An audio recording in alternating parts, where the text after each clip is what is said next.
Hit record again. We should be good to go. Let's see. Video's on. Yeah, and we have sound. Okay, sorry about this. This is kind of new technology. I'm not socially distanced with my friend here, but I think we're okay. And so I'm going to take my mask off. Today we're going to start the anatomy of the skeletal system. We're going to focus today just on the appendicular skeleton. The skeletal system is comprised of the cranial skeleton, which is, of course, the head, the axial skeleton, which is down the middle, which I'll show you in a minute. And we're going to focus primarily today on the appendicular skeleton, which is pretty straightforward. So just to give you a little bit of history, this guy, his name is Carl. And as the story goes, and it's been verified a few times, Carl was a convicted murderer and was going to be put to death. And he went to his pastor, priest, reverend, whatever it was, and said, hey, you know, I know I've kind of been a bad guy, but I'd like to go out knowing that I've done some good for humanity. And so his person came back and said, how'd you like to be the first visible human? And so Carl was the first one to become part of this collection. And this is on the Anatomage table. If we ever get to meet in person, you'll be able to play with it. I can turn him around, I can rotate him, I can turn him upside down, turn him on his side. But today we're going to focus primarily just on the skeletal system. And you go, what? I can't see the skeletal system. So let's get rid of everything and then just bring back the skeletal system. So there's the skeleton. And we can turn it around and we can look at all the sides. Go back to normal. And here we go.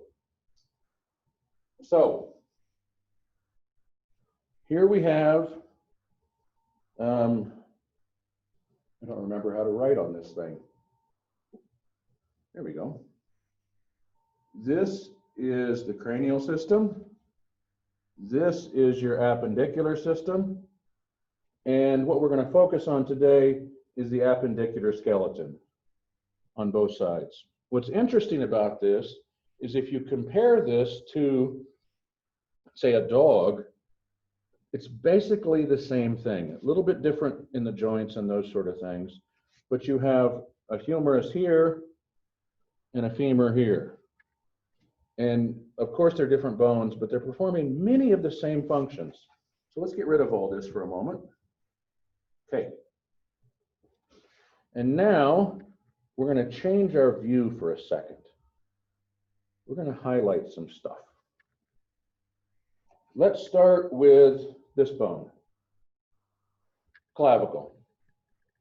Clavicle attaches the upper arm and stabilizes it with the body.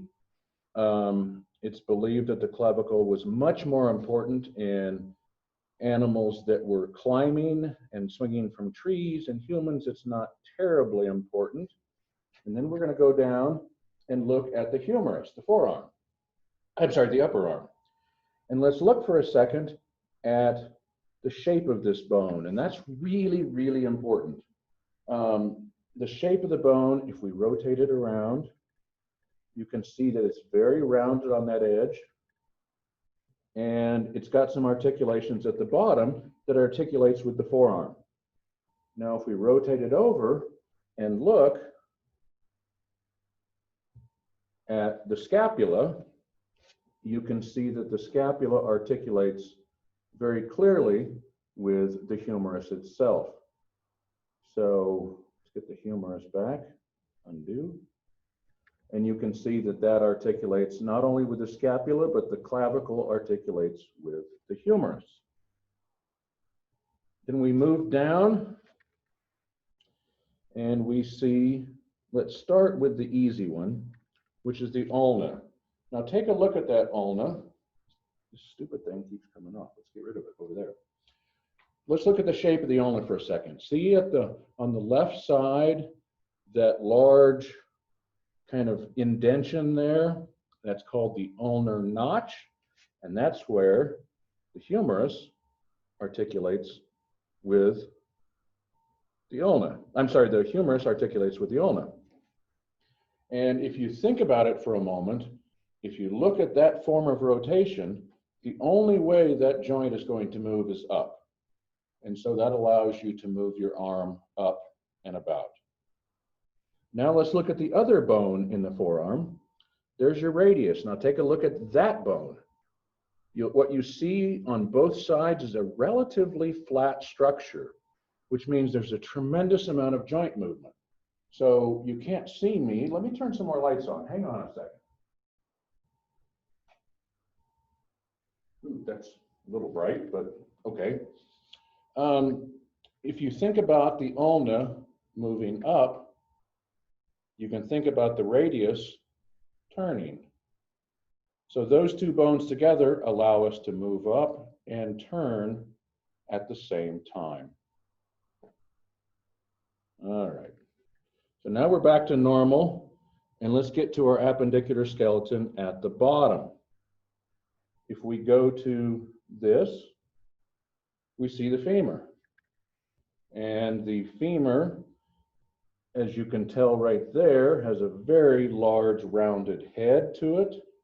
And it looks very similar to the humerus in the upper body.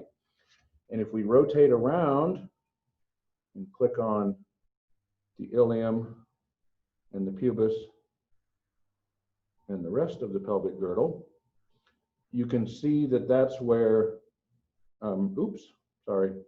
that's where the femur is going to articulate with. And then, so the femur allows multiple rotations around the hip and the pelvic girdle. And then we move down into the tibia, and it's fairly flat, and the fibula. In humans, there's not as much lateral rotation like you see in the forearms. So the legs can move laterally as well as up and down, but it's a little bit more fixed for those particular bones.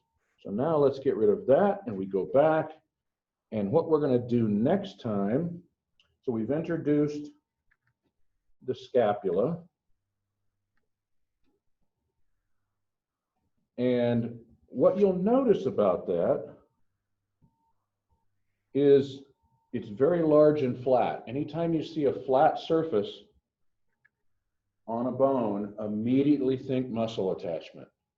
If you look down here at the ilium, it's very large and very flat. That's a huge attachment for the gluteal muscles for stability, for simply standing up. It stabilizes part of the back, and it certainly stabilizes the lower limbs. So whenever you see flat surfaces like that, you can imagine there's a tremendous amount of muscle attachment. What we're going to do next time is we're going to move into the vertebra, and we'll talk about the various descriptions of the vertebra and the differentiation between cervical, thoracic, lumbar, and sacral. So that'll be the next discussion, and this will be part of the next lecture. So, hope you guys enjoyed that, and I will see you soon.